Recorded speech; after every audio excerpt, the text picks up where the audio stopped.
Welcome back to the Upbeat, answering questions you have but don't know who to ask. Each week, a new episode will cover a topic that you want to hear about. Real talk with real people. If you couldn't tell by the color change, this episode's topic is Pride. Pride Month just ended, and it was definitely a different Pride than ever before.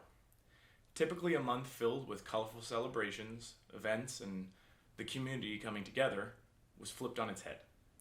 Many LGBTQ individuals use this time to express themselves and celebrate their freedoms. This year, that was taken away by COVID-19, but the Black Lives Matter movement changed how this month played out entirely. The LGBTQ community banded together and stood in solidarity with the community fighting for change. Queer and Black history are intertwined, and now more than ever, that history has become extremely important. To tell us more about the Stonewall Pride event in the town of Wilton Manors, a major LGBTQ community in Florida, here is Mr. Stonewall 2019, Jameer Baptiste. Hi, my name is Jameer Baptiste. I go by JB, and I am Mr. Stonewall 2019. Mr. Stonewall is a pageant that is hosted in Wilton Manors for Stonewall Pride every year in June. It's basically a representation of what it means to be prideful and pride spirit here in South Florida and Wilton Manors in particular. Fantastic. So what exactly is Stonewall Pride? So Stonewall Pride is an annual event hosted by Wilton Manors every year here in South Florida. It's a pride like every other pride throughout the nation for the LGBT community to celebrate the struggles and strides that we went through to accomplish where we're at today. And why is Wilton Manor specifically so important to have this kind of event? Wilton Manors in particular is important because in South Florida, that's considered the neighborhood of our area. So that's where we all congregate and go to feel free, comfortable, and in our own environment. So to have that represented in Wilton Manors means a lot to us because it's a community that we hold near and dear to our hearts. Why is Pride so important to the LGBTQ community in general? It's a giant celebration. There's so much going on. There's so many different parts of it. But why is it so important to this community to have this kind of event? I think personally, it's really a voice and a celebration of our struggles that we've been through the last 50 years. You know, Stonewall stemmed and Pride stemmed from the Stonewall riots in 1969, and our ability to overcome those struggles as a community and be able to showcase who we are as one is why it's so important to have Pride in our community. And what has had to change this year? Obviously, the event has been shifted. Things have had to change because of COVID-19. What are some of the major changes, and what are you guys doing to kind of combat that? So COVID has really put a damper on Pride in general throughout the nation, not only Florida, but all over. Not only the nation, just throughout the globe. And really, we had to rethink what Pride traditional aspects are in this current mood. And what that has transpired to become is virtual prides. One aspect of a virtual pride that we created in South Florida is called the Pride Collective, which is a virtual pride made up of 5 different prides throughout South Florida, whether it be Miami Beach Gay Pride, Stonewall Pride, which is in Wilton Manors, the Fort Lauderdale area. Then you have Fort Lauderdale Pride, West Palm Beach Pride, and a couple of other ones have joined together to showcase our commitment to our community virtually online. So that's an example of how we switched it up so that we can still celebrate our struggles and what we have become to this day in this current atmosphere of COVID-19. What has been different about this year's Pride? We've had a lot. It's not as much of a party, as much of a celebration, although people may be doing that at home. We're not together. We're not really in this mode, but we're more reflecting. We're learning about the histories a little bit more and really understanding. How has that been for you, and what are you kind of seeing for the rest of the LGBTQ community? Well, this year in particular, it has been so impactful. So keep in mind that last year was our 50th anniversary of the Stonewall riots, and of Pride and what have you. I believe this year is the 50th year. Last year was the 50th year of the Stonewall riots. This year makes it 50 years of Pride in general. But to actually think that this current climate represents what Pride means and the struggles of the riots have reared its head again in terms of the Black Lives Movement, as well as injustice and police brutality in the form that, hey, our community was championed by transgender people of color who started those riots and gave us the environment and the conditions that we have today to be able to celebrate. So instead of it just being a celebratory event, we all have understood and kind of recognized the roots of Pride. The history of Pride has reared its head again and showed us that, hey, even though today we get to celebrate it as a joyous and happy occasion, it didn't start off that way. And we go back to that and understand that where we came from means so much more today than what it did last year and the year before that, when we didn't really take a look at, hey, our history meant riots, our history meant fighting for ourselves and our dignity and how we wanted to live our true lives, And now we're back in that moment, and all of us get to celebrate that. Even if it's not together, it's in spirit and understanding of our history. How do you see this affecting future prides? We're going to see, eventually we'll be able to come back together, fingers crossed, and we're going to be able to celebrate and do these things again.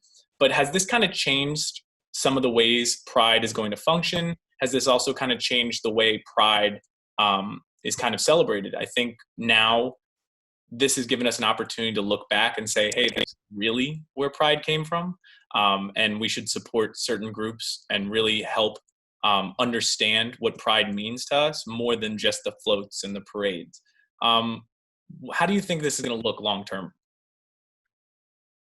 So in terms of the future and what Pride looks like, I think it is going to bounce back. Hopefully, fingers crossed that we get back to where we were before and that we don't have this big cloud over our head of social distancing. So with that said, I do think Pride's gonna fall back in line to the traditional celebratory aspect of Pride, and the roots of Pride is gonna kind of diminish again. But as far as the atmosphere of Pride in terms of how we celebrate it, I think being that we have seen a virtual stamp on Pride and what it means today and how we actually go about celebrating Pride is going to have some of that element still.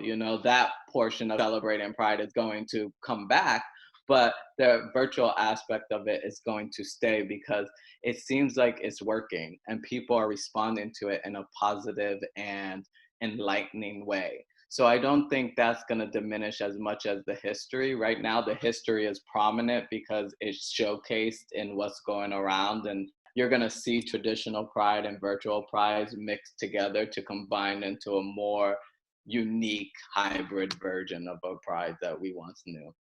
And at the bare minimum, I think what's really awesome is that now that we've kind of reconciled, this is where we came from. Now when we do get that chance to come back together, because it's been taken away from us by this looming cloud, you said, that'll give us the opportunity to be just really enjoy it. Really don't take it for granted. As some years we may have gone to a Pride event and maybe not really experienced it how we are going to from now on. From now on, we will always remember that year we weren't able to. So I think it'll be a very special Pride the next time we can do it. Most definitely. I feel like we're all going to remember 2020, not only for COVID-19, not only for BLM, but also for the difference that it conveyed in our community. A prominent month, June being the prominent month of the LGBTQIA community, was dampened by the conditions and the current climate of right now. So all of us who have forgotten the Stonewall riots or weren't alive during that time to experience them, now have a history moment for themselves. This is going to be historical, and it's going to play out in different ways. And in the future, we're all going to, like next year, 2021, if Pride is back to the traditional aspect, we're all going to rejoice, not only for what the original history of Pride was, but now that part of history as well being 2020.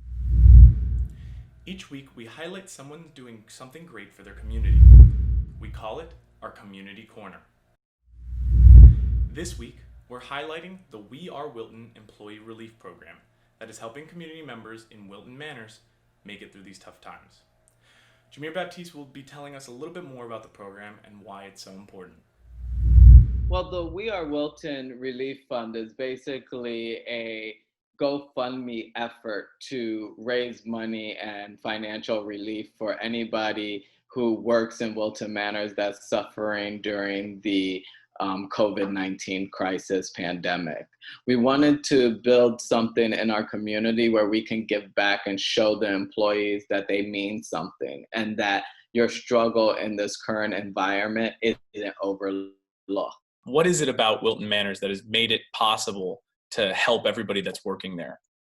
I think not only just the fact that it's Wilton Manors, it's the fact that it's the LGBTQ community. We had to band together since our existence, with the riots, we band together.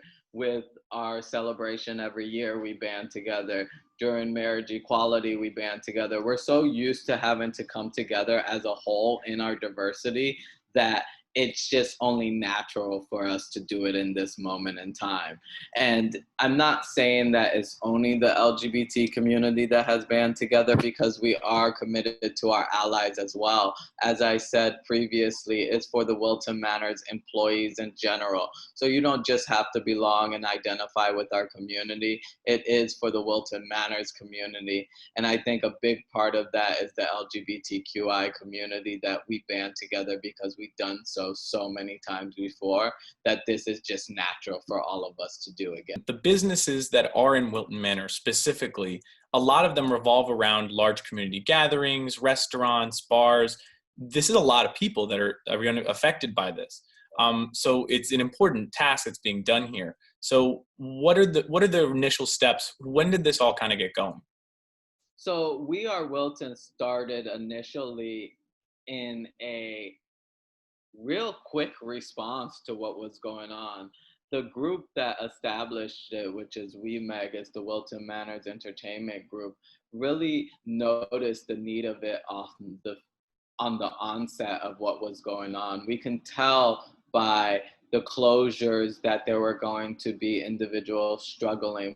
We can tell that a lot of community members who work in the service industry wouldn't have those tip dollars that they need to survive in their everyday lives. So they took the initiative very quickly to promptly establish a funding apparatus to help with that type of issues that were going to occur. What are some of the ways that people can help? What are the ways that people can help the We Are Wilton Relief Fund? The biggest way is to go to wearewilton.love. Again, that's wearewilton.love, and donate.